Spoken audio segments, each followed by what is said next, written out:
Welcome to Rand's Trucking. Today I'm going to walk you through the ins and outs of trucking contracts and how rates are negotiated. If you're a company who ships many loads, this is crucial stuff, so let's dive right in. First off, let's talk about the contract itself. A contract is an important piece of protection for all parties involved and is far more than just a piece of paper and can even take weeks to negotiate, considering rates can adjust daily. Contracts set the foundation for all operations, covering everything from delivery schedules to payment terms and to set expectations. They outline who's responsible for what, making sure that both the carrier and the shipper are on the same page. Every contract goes through a rate negotiation process. This is where the magic happens. And by magic, what I actually mean is spreadsheets, numbers, and often a bit of back and forth. Thank goodness for nerds and complicated Excel pivot tables.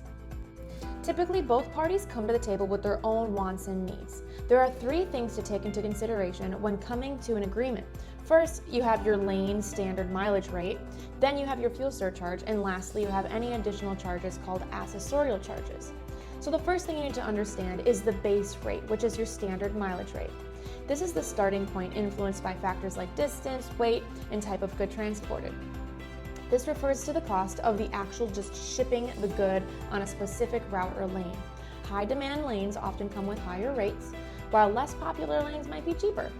Location also takes a high precedence for trucking companies. If your freight ends in a location that slides into that particular trucking company's route network, rates will be more attractive for the shipper. It's a balancing act to find the right lane at the right price. Don't forget about volume discounts. Sometimes if you're shipping large quantities regularly, you can often negotiate a lower rate. This is where building a strong relationship with carriers can really pay off and save you money on the flip side.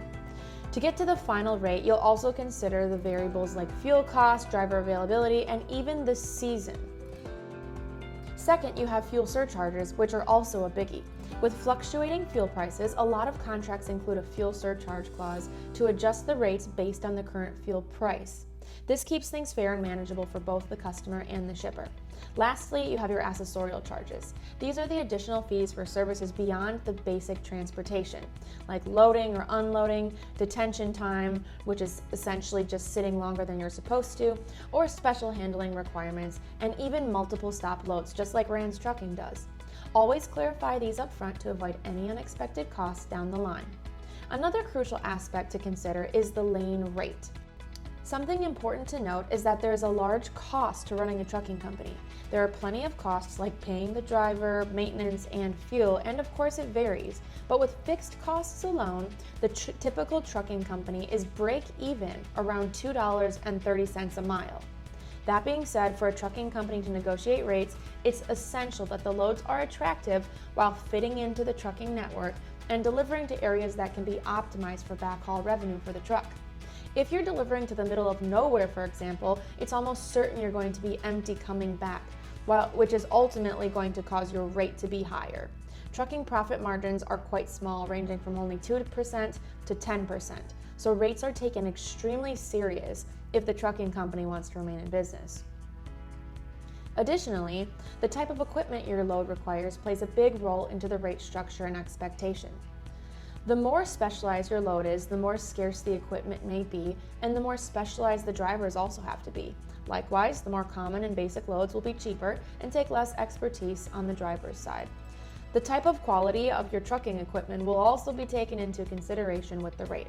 And of course, the semi-trucks themselves. There are many types of shipments such as LTL, full truckload, flatbed, heavy hauling, reefer, and many more. Each type often uses different types of equipment based on the specialty. Keeping the equipment in tip-top shape is non-negotiable for any logistics operation. Yet, believe it or not, there are a lot of companies who rarely maintain their equipment. Watch out for these companies and make sure that the equipment is reliable and the trucking company that you're working with is backed by several years of experience in the industry. With our experts at Rand's Trucking, you will always get the best information, competitive quotes, and over 40 years of experience with industry matter experts. So, there you have it. Trucking contracts and rate negotiation might seem complex, but with a solid understanding and the right approach, you can navigate them like a pro. Whether you're hashing out terms or strategizing for the best rates, remember, it's all about clear communication and staying informed. Thanks for tuning in. Catch you in the next video.